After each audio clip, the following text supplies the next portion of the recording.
नमस्कार मंडळी. तर हा व्हिडिओ आहे तसा 2 दिवस आधीचाच आणि त्यावेळेला मी मसाले भात बनवला होता आणि त्याचबरोबर आहे ना भरपूर असा पोह्याचा चिवडा बनवला होता. पातळ पोह्याचा चिवडा. तर सगळ्यात आधी आहे ना घरामध्ये थोडीशी गडबड होती म्हणून मी आहे ना आपली जमेल तशी ही रेसिपी शूट केली होती. मसाले भात अगदी साधासुद्धा टोपातला बनवला होता. त्यासाठी कांदा, टोमॅटो छान परतवून घेतलं आणि थोडंसं मटारसुद्धा टाकलं होतं.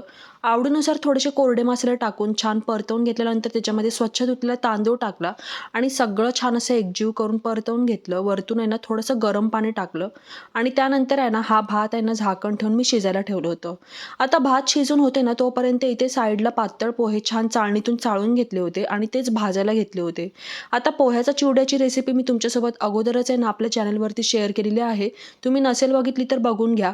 पोहे भाजून होत आहेत ना तोपर्यंत मसाले भातसुद्धा इथे छान असा शिजून तयार झाला होता आणि त्यानंतर आहे ना हे झाकून ठेवलं मी तसंच. त्याचबरोबर आहे ना उरलेले पातळ पोहे छान असे भाजून घेऊन त्याचा आहे ना छान असा मसाला तयार करून घेतला होता चिवड्याचा आणि नंतर आहे ना चिवडासुद्धा तयार करून एका डब्यामध्ये भरून ठेवला होता.